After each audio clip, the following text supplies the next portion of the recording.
tudo bom? Eu sou a professora Keila. E eu sou o professor Luciel. E nós somos professores de música. E hoje estamos aqui para falar sobre história da música. É isso mesmo que você ouviu. Você gosta de ouvir histórias? Porque nós vamos contar várias histórias para vocês. E hoje, professor, que nós estamos aqui caracterizados nesse lugar lindo, maravilhoso, nós vamos ouvir a história de quem? Porque ele não me disse de quem era a história. Ele não me falou, ele disse que era segredo. Então, professor Luciel, qual é a história de hoje? A história de hoje, professora, é a história de Turu.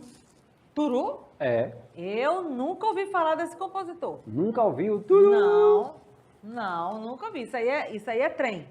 É. Quando o trem passa pitando, ele faz turu. Exatamente. Mas isso não é um compositor. O trem não é um compositor. Vejam só, na verdade, o nome Turu foi o nome que os pais desse compositor deram um apelido, na verdade. Ah, então não é o nome. Você não revelou o nome ainda. Não revelei, vou revelar agora. O nome dele era Heitor Villa-Lobos. Que legal, Heitor Villa-Lobos. Então vamos ouvir. Vai lá. Heitor Villa-Lobos, ele nasceu em 1887, no Rio de Janeiro. E ele gostava de ouvir os sons que tinham ao redor dele. O som dentro de casa, né? Os sons dos animais que tinham lá fora, né? E os sons das máquinas da época. E naquela época o trem era conhecido como Maria Fumaça. Maria Fumaça. Maria Fumaça? E quando passava lá, fazia turu, turu. Tchac, tchac, tchac, E como o Heitor gostava de ouvir esse som e imitar esse som aí pronto, os pais e os irmãos dele chamaram ele de Turu. Entendi agora.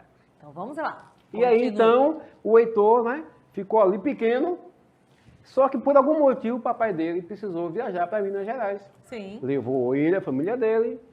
Chegou lá, o Heitor ficou encantado com as músicas sertanejas de Minas. Legal, são lindas mesmo. São lindas. E aí ele ficava ouvindo.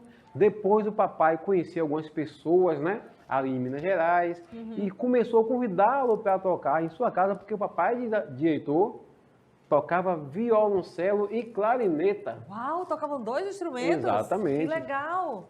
E o Heitor ficava ali olhando, né, aquelas pessoas tocando ali, o papai tocando o violoncelo ou a clarineta, e as pessoas tocando piano, violino, viola, e o Heitor ficou ali deslumbrado com aquilo ali.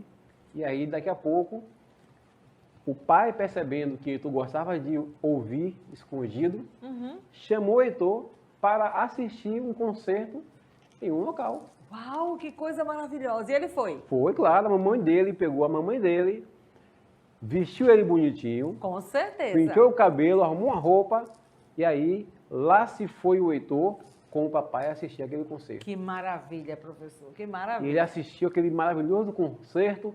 Quando voltou maravilhado, conversando, falando com a mãe, com os irmãos que ele tinha gostado. E aí o pai disse, olha, você vai estudar um instrumento. E aí ele ficou feliz, você vai estudar o violoncelo. Violoncelo? Mas naquela época tinha violoncelo no tamanho de Heitor? Não tinha, porque Heitor era criança. E aí o pai fez assim, ó, você vai tocar violoncelo, sabe como? Ele foi lá, pegou a viola, que é um pouco maior do que o violino, lembra? Violino. E aí, se você observar que no violoncelo tem uma varetinha embaixo, que permite o instrumento ficar encostado, a varetinha no chão, sem encostar o corpo do instrumento no chão. Sim, sim. E aí foi o que ele fez, pegou a viola, colocou uma varetinha atrás e prendeu, não sei com que lá, e a varetinha encostava no chão, ficava a viola pequenininha e Heitor sentado, tocando. Eu fico imaginando o tamanho de Heitor, devia ser muito pequenininho. Pequeno. E interessante que o Heitor, muito inteligente, pegava as coisas fáceis. Com certeza. Ele aprendeu a tocar a viola pensando no violoncelo. O papai dele ensinava ele a tocar. E o que acontece? Ele ficou tocando ali, ficou deslumbrado. O papai perguntava a ele coisas difíceis, mas é lógico, quando a gente vai desenvolvendo no instrumento, vamos pegando mais coisas difíceis para fazer. E aí o que acontece? Teve um dia que o papai de Heitor, e aí o que acontece? Teve um dia que o papai de Heitor saiu e Heitor pegou a clarineta do pai e foi tocar. Ele pegou a clarineta escondido? Escondido. Ah, e aí? E que ele foi tentar soprar, né? Porque não é fácil tocar o instrumento assim, a clarineta. E aí quando ele tentando tocar, tentando soprar, conseguiu tirar um som. Quando ele, depois de algum tempo tentando, conseguiu tirar um som. E aí o papai dele chegou e sabe o que aconteceu? Pegou ele no flagra. Pegou no flagra. E ele tomou um susto e a clarineta Caiu no chão. no chão. Sorte que não quebrou. Mas o papai dele falou assim, olha, Heitor, eu não mandei você pegar a minha clarineta, porque instrumento não é brincadeira. Não, desobedeceu. Desobedeceu. E porque você pegou e ainda derrubou, você vai ter um castigo. Um castigo? É. Botou ele sentado em algum lugar? Colocou sentado em algum lugar, só que diferente. Pegou a clarineta, disse, você vai tocar a clarineta até de noite e vai me dar todas as notas da clarineta como você aprendeu. Mas ele ensinou onde eram as notas? Não ensinou, ele deixou Não ensinou? o filho sozinho ali o dia inteiro com a clarineta, de manhã Para ele até conseguir fazer a noite. escala. Aquela escala que nós já aprendemos. Dó, ré, mi, fá, sol, lá, si, dó. E o que aconteceu? Depois de muita dificuldade, mas durante aquele dia inteirinho, o Heitor ficou ali tocando Ele conseguiu? e conseguiu tirar o som e as notas também.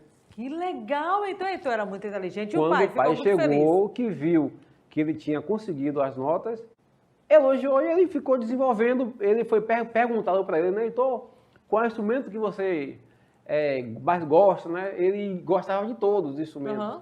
Só que ele disse que queria ser músico quando crescesse. Sim. E ele se formou em músico.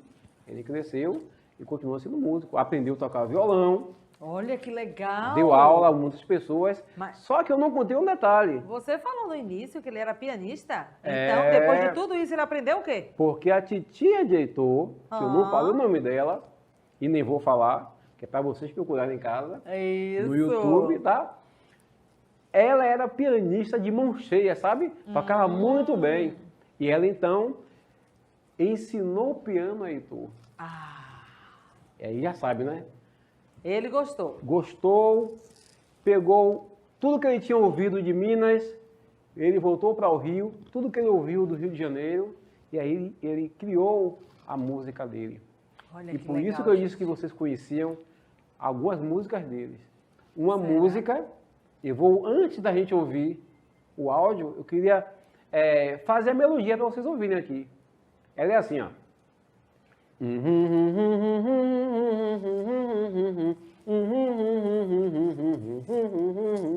Eu sei.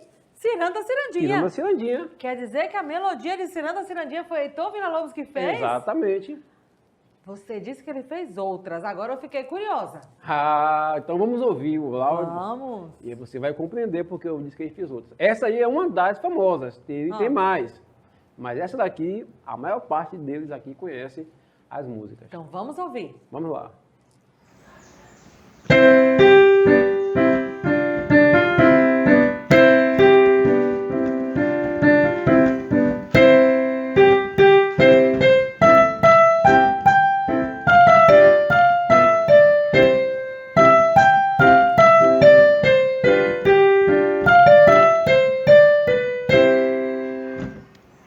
Ô, professor, que coisa linda. Pena que a gente não consegue ouvir tudo, né? Muito grande. Grande.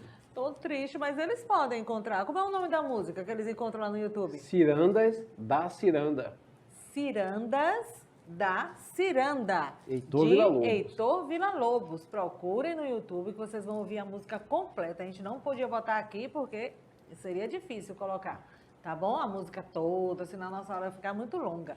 Ai, professor, essa aula não pode ficar sem ser compartilhada de forma nenhuma. Não pode, não. Porque foi muito bom. Exatamente. Heitor Villa-Lobos era muito bom, a história dele é muito boa, gente. Compartilha essa história.